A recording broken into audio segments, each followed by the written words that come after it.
क्या भारत ने पीओके में फिर की सर्जिकल स्ट्राइक? रिपोर्ट में दावा 15 कमांडो घुसे और 4 आतंकी ठिकाने किए तबाह। उधर पाकिस्तान को आया अमेरिका से फोन, इधर दिल्ली ने बताई पूरी कहानी। 19 अगस्त की रात सीमा पर क्या हुआ?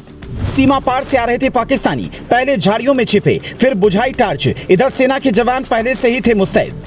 ये दैनिक जागरण और नई दुनिया का राष्ट्रीय संस्करण है, जिसकी पहली पेज पर पहली खबर ही सर्जिकल स्ट्राइक वाली है। दैनिक जागरण लिखता है कि भारत ने पाकिस्तान पर फिर की सर्जिकल स्ट्राइक। नई दुनिया भी ये हेडलाइन लिखता है। आगे खबर में लिखा, 19 अगस्त की रात राजौरी के तरकुंडी सेक्टर और पुंछ के भिमुर गली से रात के समय 12 से 15 कमांडो ने पैदल पीओके में कदम रखा।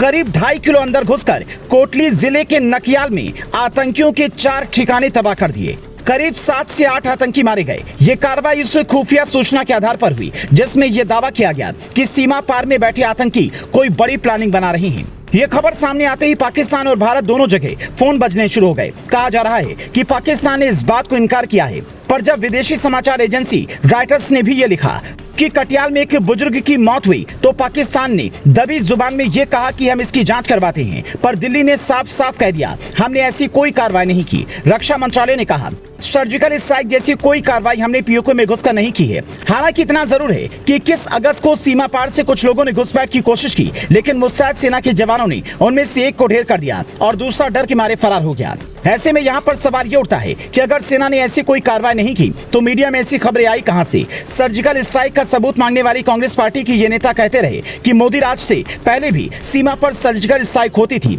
पर हमने कभी उसे सार्वजनिक नहीं किया। यहाँ तक कि 28 सितंबर 2016 को जब सेना ने पीओके में घुसकर सर्जिकल स्ट्राइक की तो कई कांग्रेसियों ने सवाल उठाए, लेकिन अब चूंकि रक्षा मंत्रालय ने ही इसका खंडन कर दिया है तो अब किसी तरह के सवाल नहीं उठते। बस 2 ही सवाल उठते हैं, क्या इस तरह की झूठी खबरें फैलाने वालों के खिलाफ एक्शन होगा? क्या दैनिक जागरण से सरकार उसे रक्षा सूत्रों का नाम पूछने वाली है? क्योंकि दैनिक जागरण ने भी यह खबर सूत्रों के हवाले से लिखी। नियम के मुताबिक पत्रकार अपने सूत्र बताने के लिए बाध्य नहीं होते, पर कोर्ट के आदेश पर सूत्र की जानकारी देनी होती है। अब सरकार इस मामले में क्या करती है, ये देखने वाली बात होगी। लेकिन रक्षा एक्सपर्ट का ये मानना है कि भारत की छवि हमेशा से जवाब देने वाली रही है। भारत कभी भी खुद से ऐसी पहल नहीं करता। सीमा पर ऐसे क्या हालात हुए कि ऐसी रिपोर्ट सामने आई, इसकी जांच भी अब हो सकती है। पर भारतीय सेना सीमाओं की सुरक्षा करने में पूरी तरह से सक्षम है। सर्जिकल स्ट्राइक हो या फिर ना हो, हमारे जवान दुश्मनों को अपनी पावन धरती पर एक भी कदम नहीं रखने देंगे।